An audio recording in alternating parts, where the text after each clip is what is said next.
Sistemas simples es lo que vamos a estudiar. Eso quiere decir que solo va a haber una sustancia en nuestros sistemas, ¿verdad? Entonces, básicamente lo que nos está diciendo esta definición es que en esta clase es un curso de física, ¿no? Solo que para ingenieros químicos, algo así lo podrían ver de forma sencilla. Antes de ir a los objetivos, vamos a ver algo rapidito.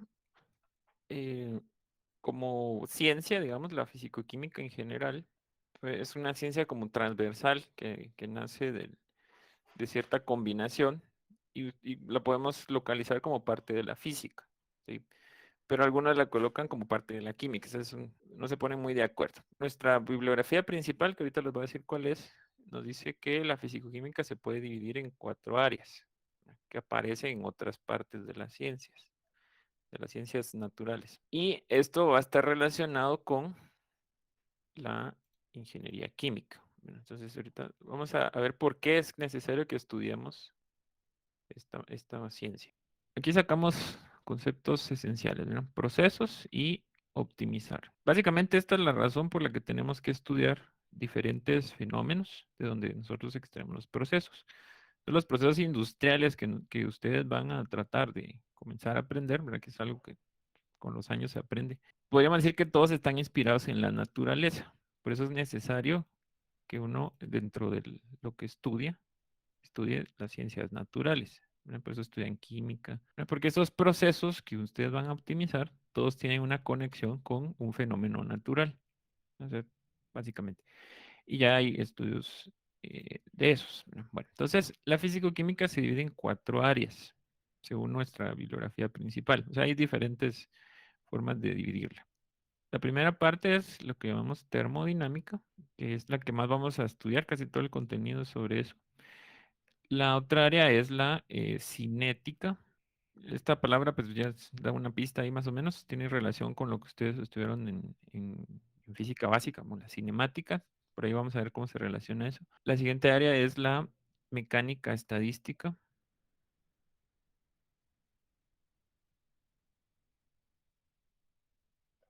Y la última es lo que llaman, es un nombre algo raro porque química cuántica. O sea, la parte de la física cuántica que se relaciona con los fenómenos químicos, se podría decir. Le llaman química cuántica. El autor que, después les voy a referir el libro, pero el autor que nos da esta clasificación se llama Ira Levin. Estas 4 áreas, nosotros vamos a estudiar principalmente dos, ¿sí? Termodinámica y cinética, ¿no?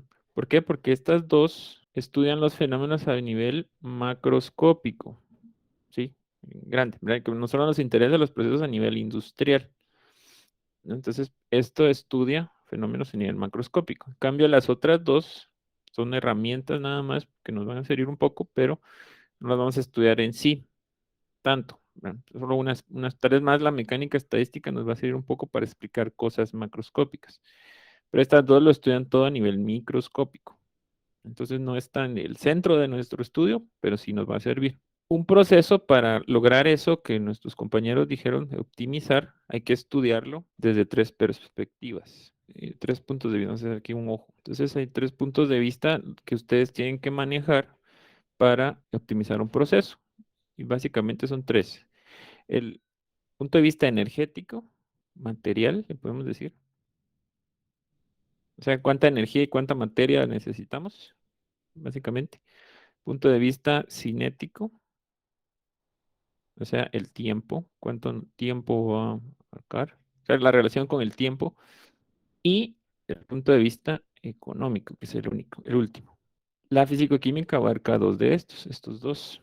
Aquí está la termodinámica y la cinética, obviamente. Entonces, esas dos ramas de la fisicoquímica nos ayudan como 2 puntos de vista para analizar un proceso. El que faltaría es el económico, obviamente, ese ya no lo abarcamos aquí, pero tienen un curso de ingeniería económica que les se supone, bueno, 2 cursos que les va a servir para eso, para costear el proceso, todo. Pero antes de poder hacer eso, ustedes tienen que saber, por ejemplo, cuánta energía necesitan para su proceso, cuántos materiales. Con la cinética pueden ustedes dimensionar equipos, ¿no? Sabiendo cómo fluyen las propiedades. pueden saber, por ejemplo, qué material necesitan para construir su equipo, etcétera. Entonces, con todos esos datos pueden ya calcular el costo. Por ejemplo, si están diseñando un proceso. Ahora, si lo van a corregir, etcétera, pues esos son otros procedimientos. Pero al final siempre todo termina en lo económico. Si no, no se logra, no solo por ganancias, sino a veces por el mismo costo que implica hacerlo. O sea, si va a salir más caro que no hacerlo, ¿verdad? Hay que pensárselo. Sí, entonces, estas dos son las que nosotros vamos a analizar desde el punto de vista de la físico-química. Y la físico-química está relacionada con las operaciones unitarias. O sea, no es que eso esté aislado, sino que esto está vinculado con esto. Entonces, más o menos por esa razón es que tienen ustedes esa materia en su pensum. Para la parte de optimizar, es muy importante las matemáticas, ¿no? Vamos a aprender sobre modelos matemáticos.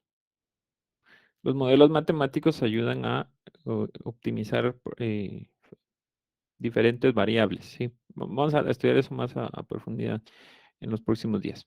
Pero esto es muy importante que sepan para qué nos sirven los modelos matemáticos y cómo se aplican en estas ciencias. Y vamos a hacer, se supone que al final lo que uno va a hacer es una simulación del proceso para poder saber cuánto puede llegar a costar o ¿verdad? Cuánto hay que invertir, cuánto se puede ganar del proceso. Es lo último, obviamente. Nosotros nos vamos a quedar aquí, ¿no? En la parte energética. Más que,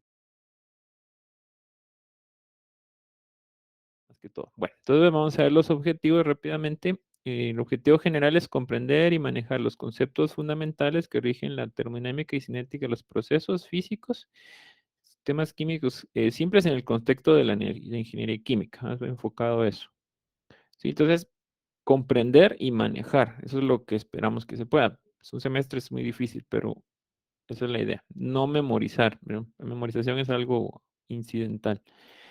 Los objetivos específicos nos dice comprender el concepto de sistema y las variables que definen sus estados y procesos a nivel general.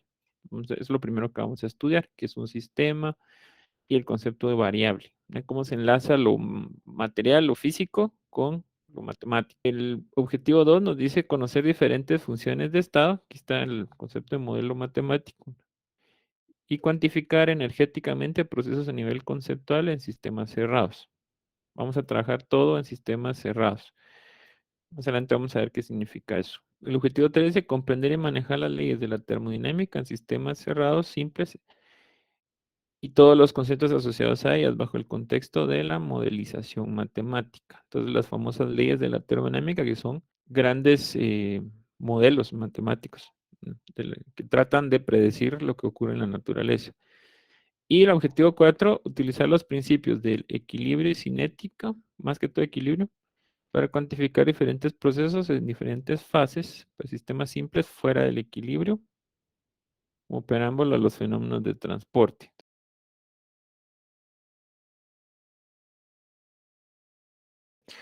Entonces vamos a comenzar. El tema de hoy vamos a ver algunos conceptos fundamentales que generalmente se asocian a la termodinámica, pero nosotros lo vamos a usar en varios contextos, ¿no? Ahorita no vamos a entrar en la definición de termodinámica porque hay varios términos que tenemos que ver antes de tener claro esto, ¿va? Pero básicamente viene de dos palabras, ¿verdad? Termo viene de la palabra donde se origina temperatura y que está asociada con el término calor, ¿verdad? Que es un poco ambiguo eso, y dinámica viene de una palabra también que está basada en movimiento. Entonces, originalmente la termodinámica solo servía para estudiar las máquinas que se llaman máquinas térmicas, ¿verdad? No vamos a entrar en esos detalles todavía. Más adelante, con la generalización de esta ciencia, ¿verdad? Que se fue ampliando, entonces ya aparecieron conceptos como los que vamos a ver hoy.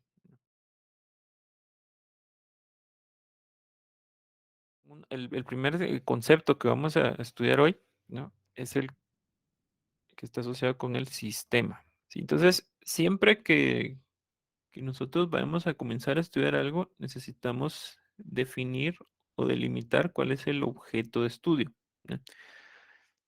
Toda ciencia que uno comienza a estudiar tiene un objeto de estudio particular, ¿no? Entonces, el sistema Esto lo usan en la termodinámica, pero creo que en toda la física se puede utilizar igual, ¿no? El mismo término. Vendría a ser nuestro objeto de estudio. ¿De dónde vamos a sacar ese estudio? ¿No? La físico-química, igual toda la física, lo que analiza en general es materia y energía. Son términos que ustedes ya han manejado, ¿no?, en sus clases de física. Entonces, el objeto de estudio básicamente es una porción de materia y energía que nosotros vamos a seleccionar para estudiarla. ¿No? ¿A partir de qué? Sí, sería la pregunta. Entonces ahí vamos a utilizar un término un poco global. Entonces imagínense aquí este cuadrado gigante. Entonces cuando ustedes trabajaban conjuntos, no sé si se acuerdan que había un conjunto universal, ¿sí? Que se supone que toma en cuenta todas los objetos del universo, que pueden existir o que se pueden palpar, digamos, en este caso. Entonces aquí nosotros vamos a trabajar con este conjunto que vemos que es el universo, un poco limitado. Bueno, entonces el universo desde el punto de vista de la física nada más es toda la materia y energía observable, podríamos decir. Y se supone que no se conocen sus límites. No vamos a entrar en esos detalles tan filosóficos. Bueno, pero imagínense que ustedes seleccionan una región que puede ser de cualquier tamaño de ese universo. Pues esa región o esa parte del universo es lo que nosotros vamos a llamar sistema, ¿sí? Entonces, un sistema es cualquier objeto al final, un objeto material, el que le podamos medir cualquier cosa, ¿sí? Puede ser, no sé, un tanque de gas, una caldera, por ejemplo, cosas más complejas, un beaker, ¿sí?, de laboratorio, un vehículo, ¿no? Cualquier objeto material que pueda contener partículas, pero al final materia y energía es un sistema, ¿verdad? Nosotros lo seleccionamos. Entonces lo que sobra, ¿verdad?, que sería como en los conjuntos era como la negación de este conjunto, ¿verdad? En nuestro caso, como estamos hablando en términos físicos, a esto le vamos a llamar todo el resto alrededores, ¿verdad?, el resto del universo, digamos. Al momento de seleccionar nosotros una parte o un objeto del universo, automáticamente el resto, vamos a suponer que todo es igual, digamos, cosa que no es cierta, ya sabemos, va a ser los alrededores. Así es como le vamos a llamar a eso. Entonces, existe la posibilidad de que el sistema interactúe con esos alrededores. ¿A qué nos referimos con interactuar? Que puede intercambiar con los alrededores, ya sea materia, vamos a poner el símbolo de la masa, o energía. Pues desde algunos puntos de vista, pues son términos equivalentes o que no hay diferencia, pero ya desde una perspectiva más tradicional, como la que nosotros usamos, son conceptos distintos, ¿sí? Entonces, la materia, pues, ustedes saben que es cualquier cosa a lo que se le puede asociar una cantidad de inercia. Por así decirlo, lo define la física. Y la energía, pues, viene asociada con la capacidad de hacer algún cambio, ¿verdad? Alguna dinámica.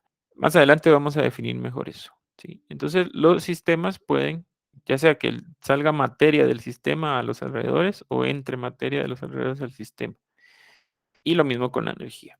Entonces, eso es para nosotros un sistema. Entonces, a partir de esto, los sistemas de esta interacción, por el criterio del tipo de interacción, hay una clasificación de los sistemas. Entonces, vamos a ver que hay 3 tipos de sistemas según esto, lo que establece la termodinámica. El primero es el sistema abierto. El sistema abierto es aquel que puede, ese es un término así arbitrario básicamente, ¿verdad? Pero el sistema abierto es aquel que puede intercambiar materia y también energía, ¿verdad? Hasta ahorita no he dicho nada interesante. Casi todos los sistemas son abiertos. Luego tenemos un sistema que sería el sistema cerrado. Aquí ya tiene sentido lo que estamos diciendo. Ese solo es capaz de intercambiar energía.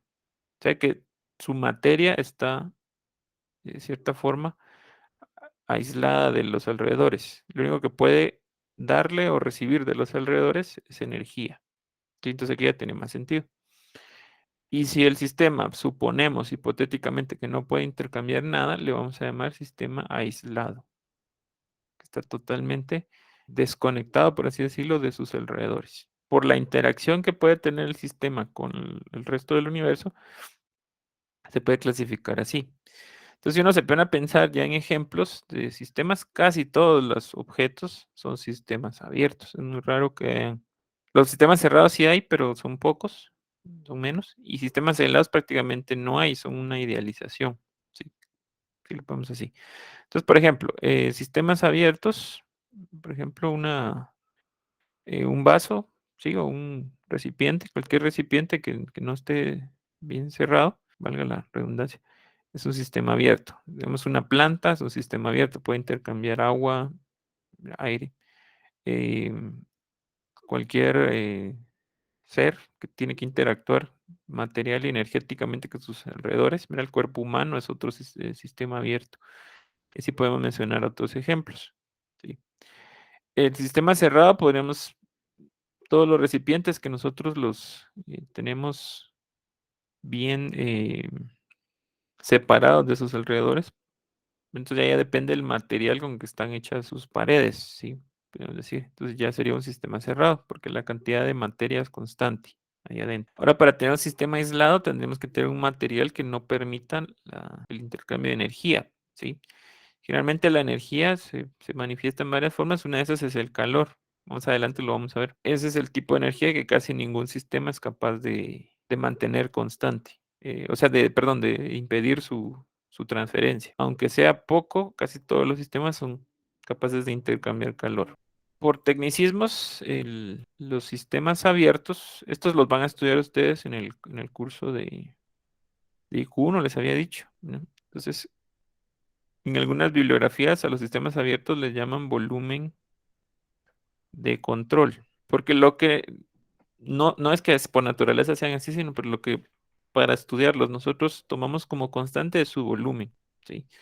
Entonces, por ejemplo, un caso sería, digamos, un equipo en el que está fluyendo alguna sustancia a través de ella, es abierto, ¿no? Porque está entrando materia, está saliendo al mismo tiempo, es lo que le van a llamar estado estable en balance de masa y energía.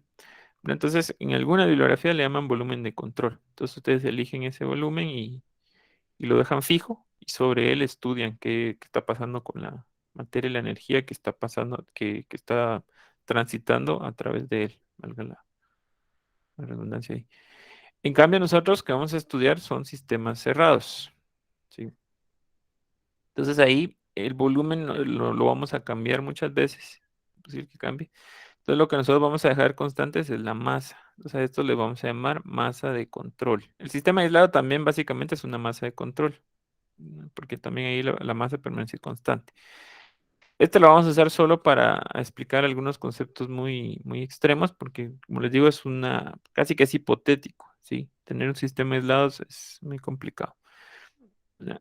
Más que todo los sistemas cerrados son los que nos van a interesar, que son capaces de intercambiar energía. Entonces, el sistema, para nosotros estudiarlo, lo que queremos aprender de él es cómo se comporta cuando recibe algún estímulo o pasa algo en él, ¿no?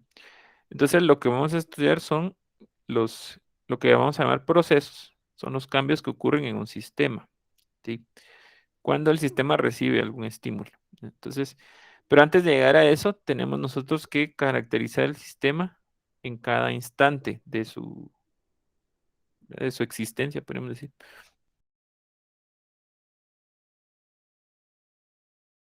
Entonces, para eso tenemos que definir cuál es su estado. El estado, nosotros nos topamos con este concepto todos los días, ¿sí? Por ejemplo, cuando saludamos a alguien y nos preguntan cómo estás, ¿verdad? Ella nos está preguntando por el estado, ¿sí? Obviamente hay diferentes contextos para responder esa pregunta, ¿no? Podemos hablar del estado anímico, ¿no? El estado de salud, ¿sí? Etcétera, etcétera. ¿Sí se entiende? O sea, cuando uno contesta bien o mal, no está diciendo mayor cosa, ¿no? Entonces nosotros vamos a trabajar con el punto de vista cuantitativo en la mayoría de los casos. Lo voy a poner en otros términos. Vamos a hacer desde el punto de vista matemático. Y para eso es que vienen a aparecer lo que vamos a llamar variables, ¿sí? Entonces, las variables son como un acuerdo, digamos, en el que entramos nosotros de utilizar siempre la misma referencia para definir el estado de una cosa, ¿verdad? Porque si uno dice esto está bien o está mal, pues es muy subjetivo. Por darles el ejemplo de cuando le preguntan a uno cómo está. ¿No? Entonces, este es una forma arbitraria también, solo que más fácil de entender para definir el estado de una cosa, ¿no? En este caso de un sistema.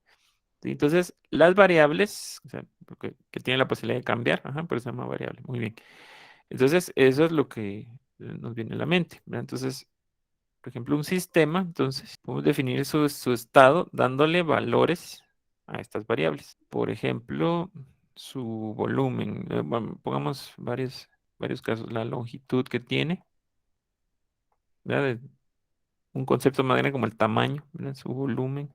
Más adelante vamos a definir esto, pero, por ejemplo, la temperatura a la que está, ¿verdad? Son conceptos que manejamos, pero a veces no todo el tiempo los estamos analizando. O sea, por ejemplo, si nos preguntan por el estado del clima, digamos, uno tiene ya una referencia de a lo que estamos acostumbrados. Entonces, por ejemplo, si yo les doy la temperatura en grados Fahrenheit, sí, no sé si se han notado que uno no tiene idea de será que hay frío, será que hay calor, a menos que uno viva en un país anglosajón, están acostumbrados a esa escala, por ejemplo. Pero en cambio, si yo les digo, estamos a 14 grados Celsius, ¿verdad? Como creo que estamos ahorita, entonces ya uno tiene la idea de que pues, hace frío, ¿sí? No sé si me entienden. Entonces, a eso es a lo que nos referimos con una referencia, ¿sí? Que uno ya tiene la idea de comparación. Entonces, las variables sirven para eso, para caracterizar en qué estado se encuentra nuestro sistema. Y manejan, desde el punto de vista matemático, ¿sí? La definición de variable maneja una cantidad, una unidad ¿verdad? Que está asociada con el concepto de medición. ¿Verdad? ¿Se acuerdan que lo que nos decían? ¿Verdad? Medir es comparar. Entonces, una unidad de medida es un valor relativo que usamos de comparación, ¿verdad? Como un metro, ¿verdad? Es una distancia que fijamos por convención, ¿no? Un segundo, etcétera, ¿verdad? Son conceptos arbitrarios que se homogenizan, digamos, se estandarizan y usamos de comparación. Y a veces las variables, según el tipo de variable, no tienen todos estos elementos. Por ejemplo, hay variables que solo son números, conteos. Por ejemplo, en el caso de un sistema, podríamos decir, por ejemplo, el número de fases que tiene. Más adelante vamos a definir eso. Digamos, si hay solo gas, solo líquido, solo vapor, o hay dos, por ejemplo, al mismo tiempo. Esto contiene un sólido y un líquido, por ejemplo. Entonces ahí son cosas que vamos a contar. Entonces eso tiene una cantidad, no tiene unidades en sí. Ahora, variables como el volumen, por ejemplo, ese sí tiene unidad, ¿no? Entonces tenemos 10 metros cúbicos, ¿sí? Pero hay otras variables que ya presentan, por ejemplo, dirección y sentido. Son los vectores. Entonces el vector también entra como una variable. O sea, hay variables que son vectores, por ejemplo, la velocidad. ¿Te acuerdan que en física nos daban la diferencia entre velocidad y rapidez? ¿No? La rapidez era así, solo tenía la magnitud, que es lo que llamamos cantidad, y la unidad, ¿sí? Ese era un escalar, ¿sí se acuerdan de eso? Y cuando le daban dirección y sentido se volvió un vector, ya era la velocidad. Entonces, nuestras variables pueden tener estas características. Y así va a haber una clasificación de las variables, ¿no? Más adelante lo vamos a ver. Entonces, cuando nosotros le damos valores a esos términos, a estos conceptos, le asignamos un valor a la magnitud. Si quieren, ponemos aquí entre paréntesis magnitud para que lo asocien. Entonces estamos definiendo el estado, ¿sí? Entonces al final un estado va a ser un conjunto de variables. Voy a poner aquí un símbolo. Esta Y vamos a usar para definir las variables. Conjunto de variables que solo dependen de cómo se encuentra el estado, el sistema, en el instante en el que lo estamos observando. A eso le vamos a llamar variables. Pareciera una redundancia, pero más adelante van a ver que no lo es. Le vamos a llamar variables de estado. Aquellas que solo dependen de cómo se encuentra el sistema en el instante en el que lo estamos observando. Entonces, por ejemplo, la temperatura de un objeto. Nosotros medimos eso con un termómetro.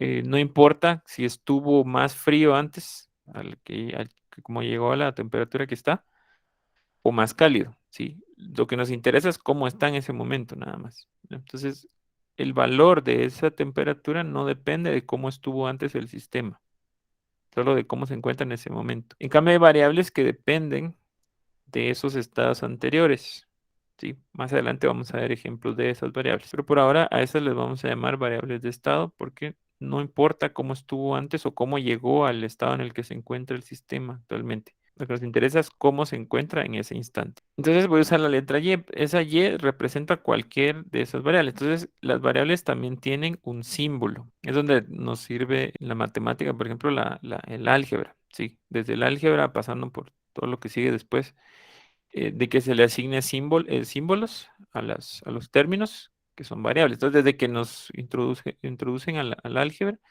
en matemáticas comenzamos a trabajar con variables. Lo que pasa es que no le damos ningún significado físico a esas variables en esa materia, ¿no? Pero el hecho de trabajar con símbolos es muy útil y estamos acostumbrados a eso. Entonces, la Y puede ser cualquier variable, ¿no? Por ejemplo, el volumen, la temperatura, todas esas tienen símbolos, la presión, etcétera. El área, pongamos otros ejemplos, y longitud, etcétera. Entonces, el símbolo nos permite asociar un objeto con otro, ¿no? Entonces, estas dos líneas, por ejemplo, nosotros ya tenemos el concepto de que en ese contexto significa volumen, ¿sí? Y la palabra volumen en sí también es un símbolo, ¿no?, que nos va a asociar a otro concepto. Ya no se puede explicar con palabras, pero generalmente vienen imágenes, ¿verdad?, en nuestra cabeza. Y así sucesivamente pasa con todos los símbolos, ¿sí? Eso es importante. Entonces, lo que puede causar confusión a veces es que, digamos, cuando estudiamos alguna ciencia, es que las diferentes bibliografías o los diferentes libros que hay usan símbolos distintos para el mismo concepto. Entonces, eso nos puede causar confusión a veces. Entonces, lo importante es entender qué concepto está detrás del símbolo para que el cambio de las letras o de las nomenclatura que usen no nos afecte. Eso es muy importante, ¿no?, para cuando estamos estudiando. Entonces, así vamos a ver que los distintos libros que usamos varían un poco en la simbología que usan, ¿sí? Eso hay que tomarlo en cuenta. Bueno, entonces, estas variables pueden ser cualquiera de esas. Entonces, eso sería el estado.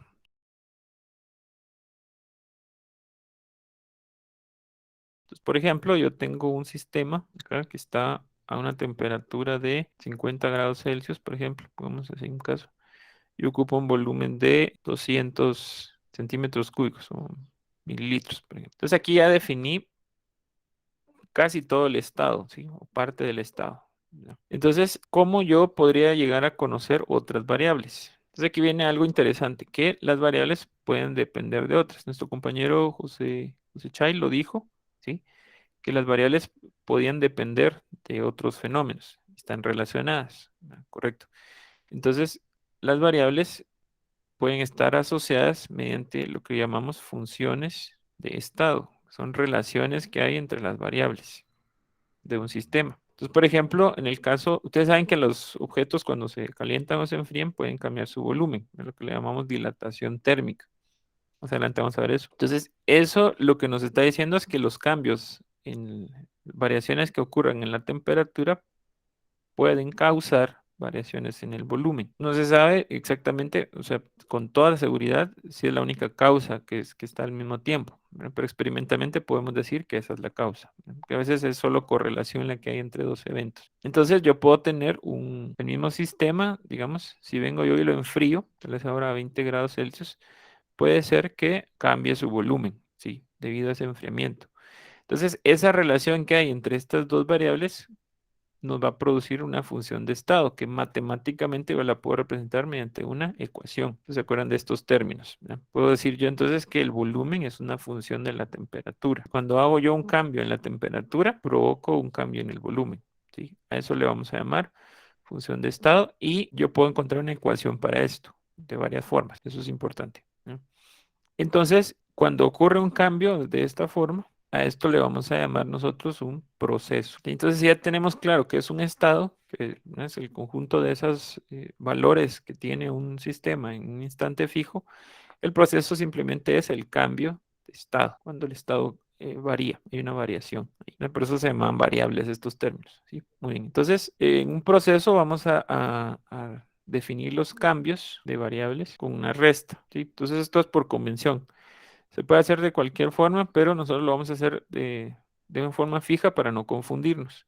Entonces, vamos a usar para el cambio, creo que sí se acuerdan, se usaba el símbolo delta, la letra griega delta en mayúscula. Entonces puede ser el cambio de cualquier variable y. Entonces vamos a decir que siempre va a ser por convención, para dejarlo fijo, el valor del estado final de un proceso, o sea, el que viene después, menos el valor que tenía antes. Al principio estaba de una forma y luego de otra. Entonces, voy a usar números para definir esos estados. Vemos que el estado inicial es el número 0, está al inicio, y el final es el número 1, antes y después, ¿verdad?, del proceso. Entonces, nuestro cambio va a ser el valor que tiene la variable al final, el valor 1, menos el valor que tiene al inicio. Entonces, por convención siempre va a ser final menos inicial, ¿no?, para que no nos confundamos. Entonces, un proceso va a ser un conjunto de cambios de las variables. ¿Sí? Entonces aquí tenemos, por ejemplo, un cambio de temperatura, que sería entonces el valor que tiene al final, 20 menos 50. Con la temperatura más adelante lo vamos a ver cuándo se puede hacer restas y cuándo multiplicaciones con las dimensionales, ¿no? Por ahora no hay problema. Entonces, si yo resto a 20, le resto 50, nos da un cambio negativo, menos 30 grados Celsius. O sea que este menos nos está indicando que la temperatura disminuyó. ¿Sí? Es un cambio negativo. Y en el caso del volumen ocurre lo mismo, ¿no? El volumen disminuyó por el enfriamiento. Entonces va a haber un cambio negativo de volumen, ¿no? Menos 30 mililitros. Así que sería la resta de 170 menos 200. ¿Se entiende? Entonces esos son los cambios que están ocurriendo en ese proceso de reducción de volumen al final, debido a Sí, un disculpe, enfriamiento. solo con las funciones de estado podemos decir entonces que son las relaciones que hay entre las variables. Correcto. Ok, Que ok. sí, correcto.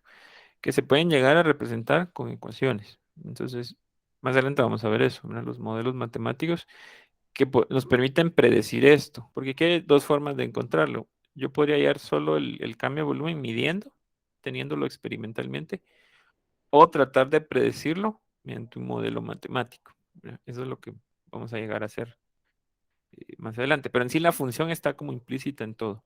Eso sería con el volumen. Bueno, entonces aquí es donde viene ya la parte importante en la termodinámica. Básicamente así lo podemos definir. Cuando cambia el estado del sistema tenemos un proceso.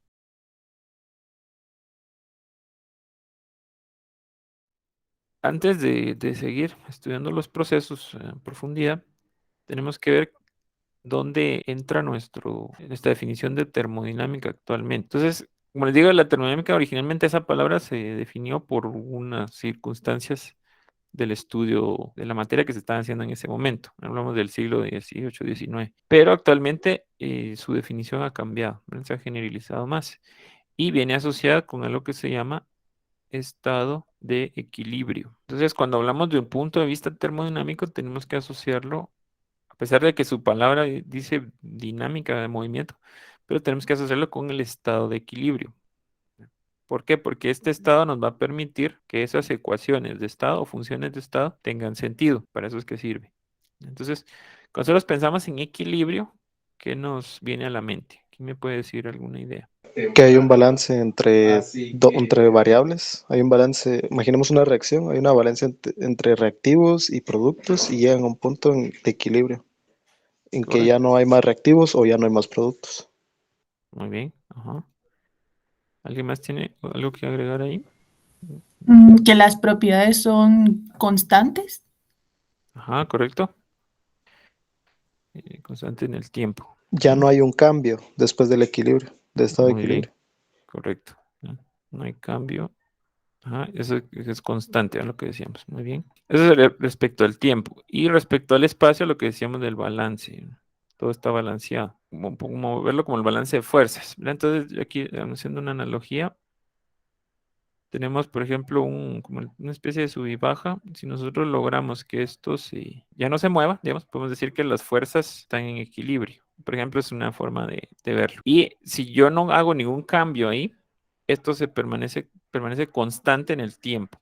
Entonces, hay dos variables o dos conceptos fundamentales que nos definen el equilibrio: el tiempo y el espacio. A veces solo tomamos en cuenta uno de los dos y eso es un poco confuso. Sí, entonces, ya entrando en el sistema, usando los términos que usamos, el criterio para definir el equilibrio es el tiempo, ¿sí? Entonces, no tiene que haber variación en el tiempo. ¿De qué? Del estado. Entonces, si el estado está definido por un conjunto de variables, esas variables tienen que permanecer constantes en el tiempo. Entonces, para que haya equilibrio, la variación de esas variables, valga la redundancia, respecto del tiempo, tiene que ser cero. Entonces, ¿se acuerdan que la derivada se usaba como medida de variación de un término respecto de otro? Entonces, las variables en el tiempo tienen que permanecer constantes. El problema de usar solo este criterio para definir el equilibrio es que hay una confusión. Se puede confundir con otro estado que se llama estado estable. Vamos a poner por acá. El estado estable también cumple con esto que acabamos de decir. Los valores de las variables permanecen constantes en el tiempo. Entonces, pareciera que son sinónimos. Equilibrio con estado estable son lo mismo, pero no es así. Es donde entra el espacio, ese es el que viene a diferenciar todo. Las variables también tienen que ser constantes respecto al espacio. Al decir espacio, normalmente hablamos del espacio tridimensional, X, Y, Z. Entonces, las variables también tienen que cumplir con ser constantes respecto a las variables que definen el espacio, ¿verdad? La variable X, variable Y y la variable Z, las tres dimensiones. Entonces, ¿esto qué significa? Que si yo tengo, por ejemplo, un sistema a cierta temperatura, si está en equilibrio y yo me muevo a través de ese sistema, ¿sí? Los puntos, todos los puntos que forman el sistema tienen que estar a la misma temperatura. O sea, no solo tiene que ser constante en el tiempo, sino también al moverme a través del sistema, sus variables tienen que ser constantes en el espacio, ¿ya?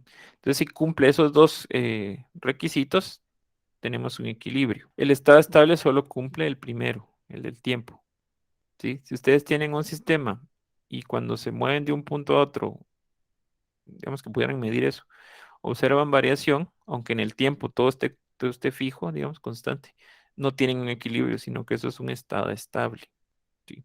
Que es el que van a trabajar en IQ1. Más adelante vamos a ver otro criterio para definir el equilibrio.